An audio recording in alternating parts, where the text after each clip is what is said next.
Michael here from Mountain Strong. I really dislike top 5, top 10 exercise lists. The top 5 exercises if you want to lose weight, or the top 10 exercises to heal your back pain, because there is no way that that list can be inclusive of all nuance and considerations. If it's fat loss, problem is that you're not talking about nutrition. And if it is sports performance, then we're either missing the mark of who the athlete is or what the sport is. There's some break, there's some nuance where we could always do better than that particular list of exercises.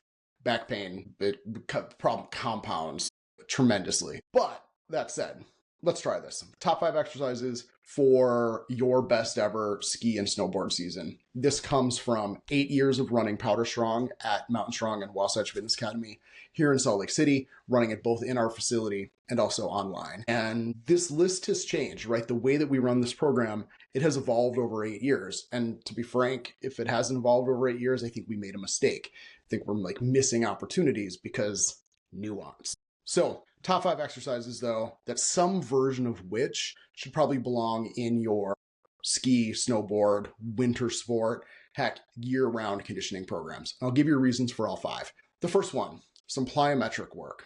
And when we talk about plyos, what I mean very specifically are quick ground force response work, real quick hopping, not maximal height jumps. They have a place. But for me, what I'm talking about right now, plyos, these are really short, powerful little hops and jumps that have a bias towards the tendons, that have a bias towards building resiliency in some of these tissues, that when we're moving a joint and the muscles are moving and the joint is flexing, we're loading the tendons. We're not loading them maximally. We can load tendons maximally when we hold them under tension. So first, plyometrics. And I'd probably suggest 2 different ones. First would be just a very standard wide stance leap, 2-foot launch, 2-foot landing. The second would be a split exchange leap. And you could either do this in one spot or you could be moving along the floor. Doesn't matter too much. But those 2 alone are enough to train the tendons and to also get some baseline work in that has this quick and springy nature to it. One of the things that I'm really enjoying about plyos right now is how much they seem to carry over to other bounding and jumping exercises, whether that's a box jump or running or rucking. Once we're training people to be more quick on their feet through plyometrics, we can be a lot more quick and a lot more responsive in other loaded activities. So number 1, put in some plyos. I had a note to myself to promise to tell you this. Plyometric work twice a week, no more than 5 minutes worth of work every session. You don't need a lot. Tendons need time to heal. They need time to recover. We don't want to overload those tissues because that's just worse. Number 2, I want to see rear foot elevated split squats, otherwise known as Bulgarian split squats. The difference there is just literally in the name. I love these as a way of isolating one leg at a time. We can work the quad, we can work the glute. If we load it in with the cross load, and I'll put that on the video here, if we cross load it, we also get to work some of the structures of the low back in this diagonal anti-rotation way. Rear foot elevated split squats. So easy to dislike, but so powerfully effective. One note on rear foot elevated split squats. If you struggle with balance at all, hold on to something. Should you train balance? Sure, maybe, probably, if balance is a problem. But not being able to balance when you've got a 50-pound kettlebell in your hand or a pair of 50-pound dumbbells in your hands, not being able to balance that isn't really that big of a deal. Externally stabilize it. Hold on to a squat rack, grab a broomstick, whatever you need to do so that you can move through that exercise with enough load to make it hard. Don't focus on the balance right now. Rear foot elevated split squats, again, twice a week. Maybe 3 times a week if you're healing from really well and you want to be aggressive with it. But none of these things are exercises that you should do every day. That's just a poor training design. 3 times a week, twice a week is going to work really well. Third exercise. This is definitely a twice a week, maybe once a week. My training, this shows up once a week because it messes me up. Stiff-legged deadlifts. Can execute these with a barbell, can execute these with a pair of dumbbells or a single dumbbell or kettlebell.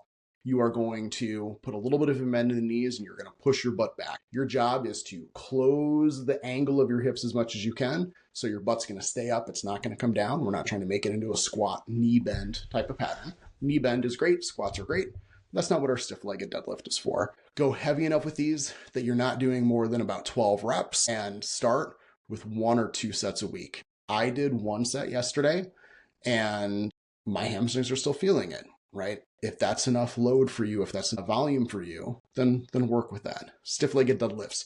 Build your hamstrings. I'll also just share this. In season, one of the things that seems to happen for skiers and snowboarders is hamstring strength will deteriorate across the ski season unless we keep training it. Skiing has a lot of engagement for the quad and the glutes, and the same for snowboarding. And the hamstrings serve as stabilizers for the knee. They protect the knee. However, they don't get hit directly with concentric and eccentric loading the way that the quads and glutes do. Hamstrings are a little bit more static across the ski season. So train your hamstrings through the ski season to help stay bulletproof for the whole time. This is number 4. Some chassis integrity work, some core work. So 1 exercise for the tactical chassis. If you're only going to do 1, sandbag down and ups, otherwise known as a sandbag get up. This exercise is amazing. We have hip flexion and extension. We have internal rotation and external rotation to the hip. And we have both anti-rotation and active rotation of the torso, of the rib cage. Fantastic.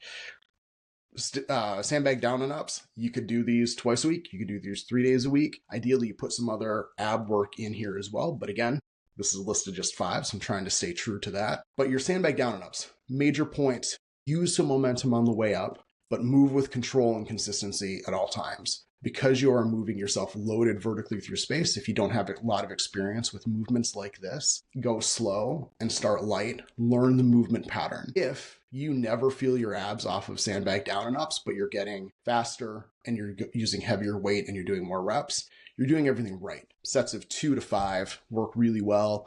It's also a really good conditioning exercise. You will probably find yourself getting out of breath. Give me a second. Working on a wild coffee from Proud Mary. Really enjoying it. Turns out it did need to be able to sit for a couple of days. They shipped it to me the day it was roasted. So I got it 3 days after it was roasted. We're now at 8 days from roasting. And the flavor has developed notably just from yesterday to today. I also changed my recipe on it just a little bit. All right. Point number 5. One thing for conditioning. And this is a touch, jump, touch to a box. So this exercise, you're gonna use a box. I'd start small. 4 inches, 6 inches, 8 inches, maybe 12 inches. I think the peak for anybody to really go there would be about 16 inches. And touch jump, touch cycles, hit them once, maybe twice a week, and progress this as you go. In Powder Strong, we always start with a 1-to-3 ratio, which means you're going to rest for 3 times as much as you work. So we start off at about 15 seconds of work and 45 seconds of rest. We'll do, say, maybe 10 rounds or 10 minutes of that. Maybe we'll go up to 15 or 18 rounds of that. Then the next week, the next time we do that, we will shift 5 seconds from rest to work. So now we're going to go, it shifts us really quickly to a 1-to-2. So now we're 20 seconds worth of work and 40 seconds worth of rest. We'll build up time on that. And then we'll eventually shift at our highest to typically about 45 seconds of work, 15 seconds of rest. Do that for 5 rounds, take 2 minutes off, 5 rounds, 2 minutes off, 5 rounds. This gets brutal. This gets real hard pretty quick. The nice thing about doing a progression like that, where you're gradually increasing volume and decreasing rest as you increase work time, is that no matter your level of fitness, you can find a place where that's hard enough to be useful, but it's not so hard that you can't recover from it. Be careful with the height of your box. If you don't have a lot of experience or you're not comfortable jumping on boxes, you can start with a 25-pound plate, literally just work an inch. The work will still work. If you're stronger, or as you get stronger, you can always increase the height of the box. But we're not trying to go. The goal here is never super high. The goal here is fluid, smooth movement. If you're ever pausing, it's too high, bring it back down a notch. Big points here: quick, touch the ground, get off the ground, get up, stay springy, don't get stuck on top of the box. And frequency here again, 2, maybe 3 times a week, rest it over time. And yeah, somewhere in the neighborhood of 10 to 20 minutes worth of work with you can always add breaks in there, right? Break it into 2 or 3 sets. So guys, that is it. That's my top 5 ski exercises for you. Number 1, do some plyo work, get jumping, build some tendon, resiliency through the ankles and the calves especially. Second big one, rear foot elevated split squats. Work the quad, work the glute, a little bit of low back because you're going to cross load it, which means that the weight is going to be in the hand opposite of the front foot, opposite of the front leg. Stiff-legged deadlift, use a pair of dumbbells, use a kettlebell, use a barbell. That doesn't matter. Load it somewhere between, 5 and 12 reps. That should be hard but doable. Sit the hips back. Don't come down. If your hamstring range of motion is limited, if you feel really tight through your hamstrings, you're just not going to go very far. You can bend your knees a little bit more, but don't let it become a squat movement where you're like bending your knees a lot and dropping your butt as you go. Keep the knees controlled. Number 4, let's get into some chassis integrity work with our sandbag down and up. Beautiful rotation, beautiful conditioning work, really fun, except it's not actually fun until you learn to love it. And then the last one, guys, touch jump touch cycles to a box. Quick on the feet. You're kind of practicing that same springiness and leave it there. And also just share. I think that order of exercises works really well too. I think this is a nice setup. We could certainly change the order, and there's reasons why you might change the order. But if nothing else, go plyo, rear foot elevated, stiff-legged deadlift, sandbag down and up, touch jump touch cycles to a box. Have a wonderful day. Shout with any questions. Registration for Powder Strong is going to open up pretty quick. If you are interested, you want to be on the list, you want the first up, and you want the bonus and the discount, just comment SNOW down below, and I'll send you a message with everything you need to know. Till next time, guys. Thanks.